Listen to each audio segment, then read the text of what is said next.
Good morning, students. Good morning to all. And last day we have studied about the recent advancement in the banking sector.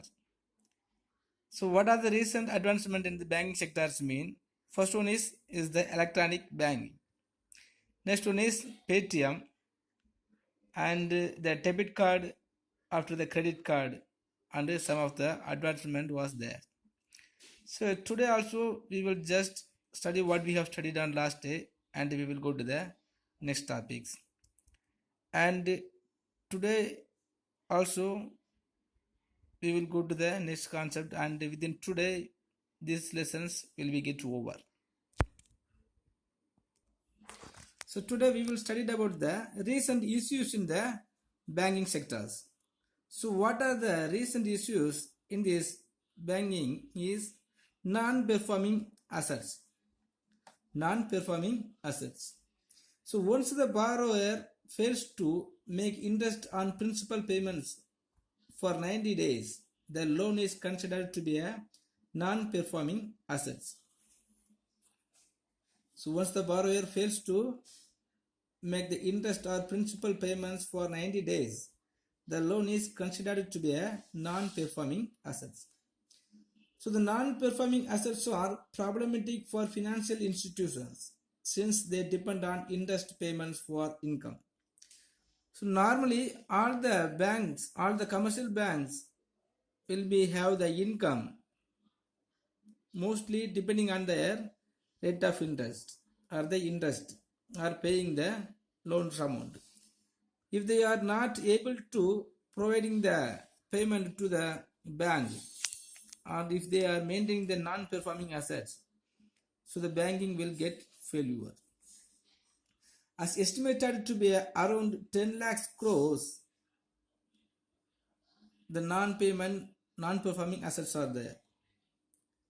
So already more than a sum of 2 lakhs crores have been injected. Suppose if the banking sectors get failure like that, the government only have to take the effort to providing the claim of the losses. So this is the recent issues in the banking. Next, merger of banks. So nowadays, or not nowadays, the Reserve Bank of India have been decided to merge all the remaining 5 associates bank in 2017. So mostly all the scheduled bank and all the branch of the state bank, not the state bank groups. So the State Bank of Mysore, State Bank of Patiala, State Bank of Travancore, and the State Bank of Jaipur. So all type of the state banks are joining together, merged together, and it was became as a state bank groups. Next, money market. So this is also one of the important concept in these lessons. So money market is the mechanism through which short-term funds loaned or borrowed. So it designates financial institutions which handle the purchase, sale, and transfer of short-term credit instruments. The commercial banks, acceptance houses, non-banking financial institutions, and the central bank are the institutions catering to the requirements of short-term funds in the money market. Next is the capital market. So the capital market is the financial part of the financial system, which is concerned with the raising capital by dealing in shares, bonds, and other long-term investments. If any of the banks or any of the financial institutions want to gathering the funds by dealing in shares, bonds, and other long-term investment, if they need a long-term investment, they will be approach the capital markets. Next, demonetizations. I think you may know about the demonetizations, because now the demonetization, the problematic of the demonetizations may be affected all the peoples throughout the world. So the demonetization is the act of stripping a currency unit of its status as a legal tender. Normally, if you have some amount of the money which has the value. So the demonetization is the act of stripping a currency unit of its status as a legal tender. So it occurs whenever there is a change of national currencies. So normally it will never happen often and again and again. If a government want to stop the corruptions and the effectively monetary policies, the demonetization act will be happens. So the current form or forms of money is pulled from the circulations. So often to be replaced with the new coins or notes. On 18th November 2016, the Indian Prime Minister Mr. Narendra Modi announced the demonetization of all 500 and 100 rupees banknotes. So however, more than 99% of those currencies came back to the Reserve Bank of India. So before the 2016, we have used or some of the 500 and 1000 rupees note was in circulations. But by the purpose of stopping the corruptions and stopping the terror funds and removing the black money, so the Prime Minister Modi was introduced the demonetizations. After that, because of that, the 500 rupees notes and the 1000 rupees notes was stopped in the circulated. So all the money, all the denominations currency was went to the Reserve Bank itself. Next, objectives of demonetizations. So what are the objectives are there in this demonetizations active? First one is removing black money from the country. How the demonetizations act will be removing the black money from the country means so many of the peoples will have the money or will hold their money in unofficially. Now if the currency which has already existing in the circulated, if it is stopped, the black money also will be removed. Because we must exchange, we must use the money or new introduced money only. So when we are removing the existing currency, it will never come to circulated. Next, stopping of corruptions. So this is also in the same way only. So by the way of demonetizations, so the corruption will come to stop. If you want to corrupt, we have to provide the new currencies. But in the beginning time, no one will get more new currencies. How much amount of old currencies we have in our hand itself, we must exchange it for the new currencies. So beyond one level, so if we have more currencies, we have to pay tax. Otherwise, we will never exchange the new currencies instead of old existing currency. Next, stopping terror funds. Normally, the funds always will be used by the terrors in the old currencies only. By introducing the new currencies, they will never use the old currencies. And if they need the new currencies, they must come to have the dealing with the proper money market. Next, curbing fake notes. So already so many of the fraudulent activities peoples may made more fake notes. So if we are introducing the new currencies notes, the fake notes also will be stopped to circulate. Okay students, the sixth chapter has been over. Next, the chapter 7. The chapter 7 is International Economics. The subject international economics evolved from a simple theory of international trade. It was formulated to answer a few basic questions. The subject first originated in Western Europe, an account of increasing importance of foreign trade in the part of the world. So after finding out the importance of the foreign trade only, the international economy, the subject also improved. So the contributions of classical economists like Adam Smith, David Ricardo, Dosick, and J.S. Mill shaped the subject matter of international economics. So the international economics studies the entire range of international economic transactions that consist of not only trade in goods and services, but also capital flows, how the capital will be moving from one nation to another of the nations, and the technology transfers.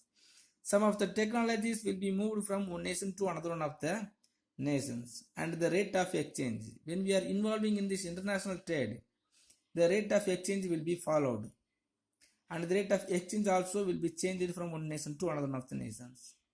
When we are changing the exchange, the balance of payment will be there, and issue relating to the tariffs, protection, free trade, investment flows, role of fiscal and monetary policies pursued by the individual countries.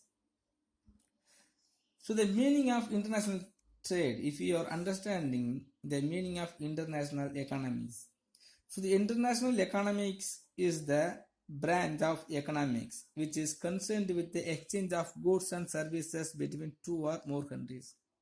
So normally we have studied in our internal trade how the market is produced, how the commodity has been going to produced, and how it will be selling in the market.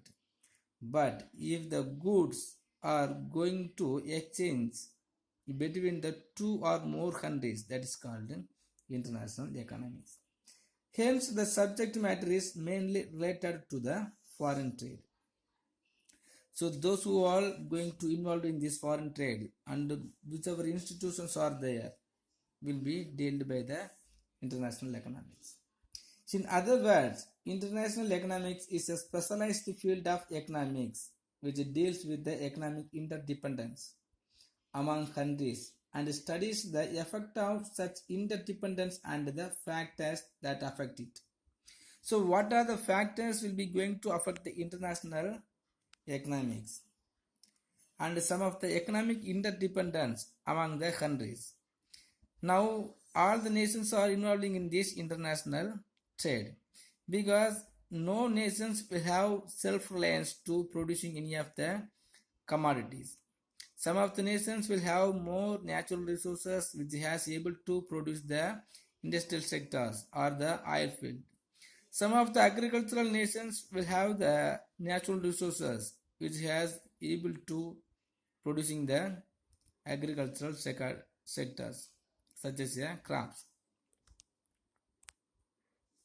So every nations must be have the relationship with the other nations. So how one nation is going to make the relationship with the other nations?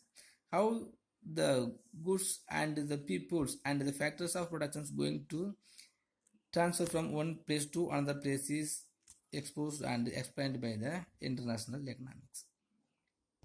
Next, subject matter of international economics. The subject matter of international economics include large number of segments which are classified into the some of the following parts. So first one is pure theory of trade. In this international economics, the pure theory of trade is also will be there. This component explains the causes for foreign trade. Why the foreign trade was arised and some of the compositions. What are the compositions are there in this international trade? The direction and volume of trade. Next, determinations of the terms of trade. What are the factors will be determined the terms of trade? So, and exchange rate and issues related to balance of trade and balance of payment. So, the balance of trade mean so the trade, the goods and services, the exchange, the goods and services have to be equal. And because of that, if you are paying in the form of currencies, that also have to be equal. Balance, that is called the balance of payments. So in this pure theory of trade, we will study these all things. Next, policy issues. So under this part, policy issues such as free trade versus protections. Free trade mean if any of the nations will have the open gate to make the dealing with another nation, that is called free trade. Next, method of regulating trade. In whichever methods are there to regulate the foreign trade, and capital and technology flows. How the capital and technology is going to change from one nation to another of the nations, and use of taxations. How the international trade, all the nations are going to impose the tax for the international traders. Next, subsidies and dumping, exchange control and convertibility, foreign aids, external foreign borrowings and foreign direct investments. Foreign direct investment mean already we have studied, so the foreigners also will be able to make the investment in the another nations.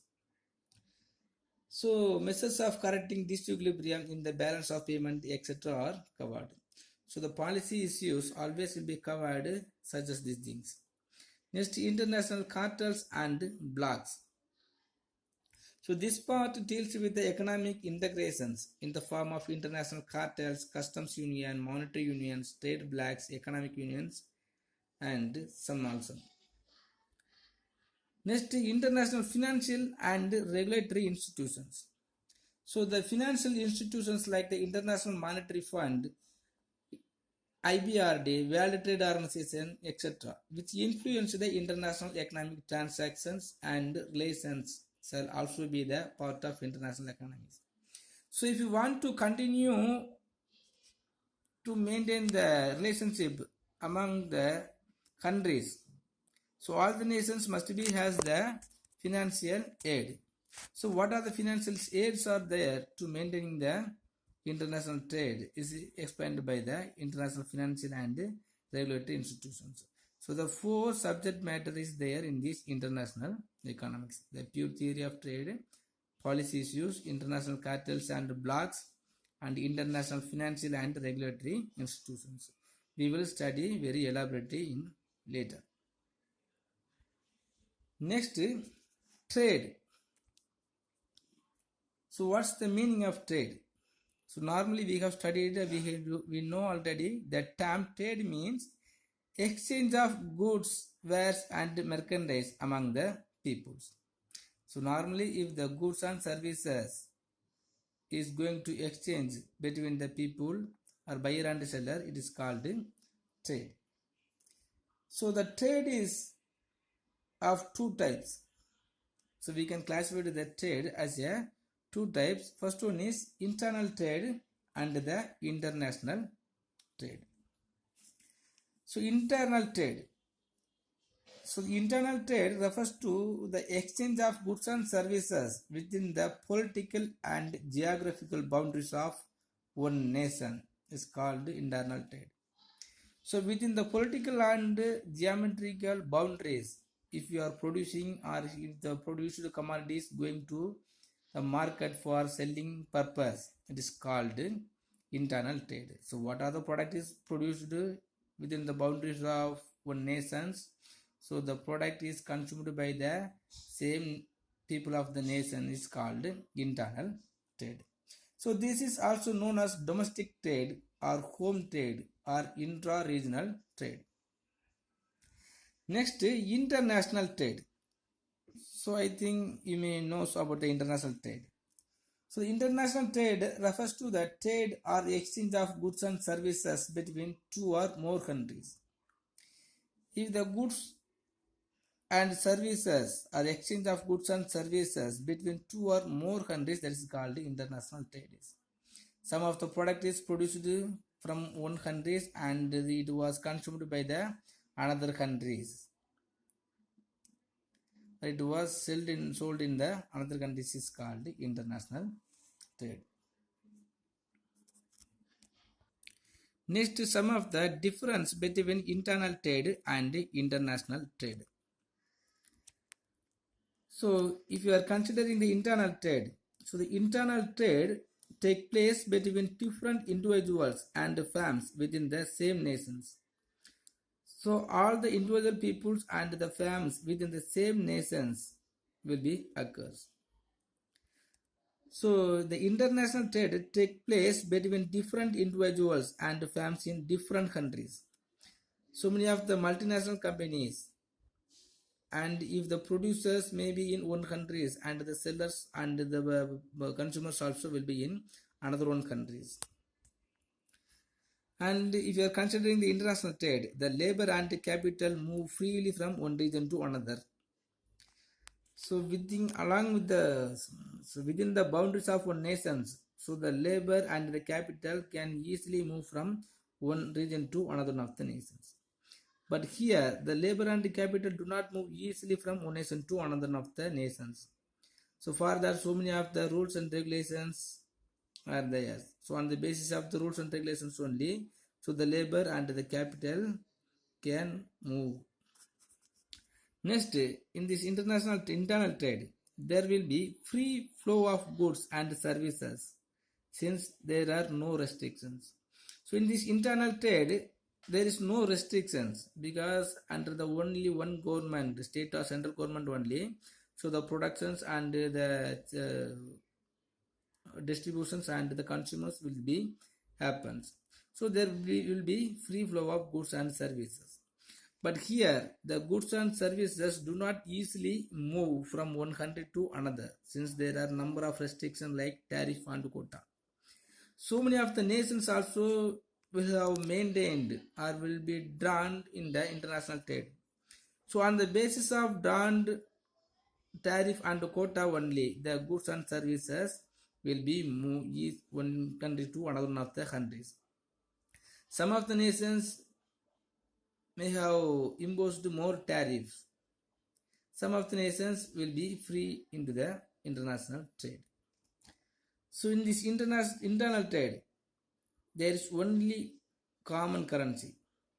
So according to the India, the rupees only is going to use for exchange the commodity. But here there are different currencies because many countries will come to the international trade. So all the nations must be have some amount of the foreign currencies. So there is different currencies. Next, the physical and geographical conditions of a country are more or less similar. But here there are difference in physical and geographical conditions of two countries. So when the two countries or two more countries are there, so the difference in physical and geographical conditions. So some of the labor, natural resources also will be changed, but here not like that. So in this internal trade, the trade and financial regulations are more or less the same. So the financial and the trade regulations always may be sometime more or sometime less. So the trade and financial regulations such as interest rate, trade laws differ between countries because every country has some of the interest rate on their borrowed monies, and some of the laws also will be very free in one countries, and some of the nations will using the more restricted trade laws. So the trade laws always will be differ between the countries. Here, there is no difference in political affiliations, customs, and habits of the people and government policies. Because if the government impose any of the policies, these policies only will be equal to all the peoples and the customs and the politicians also.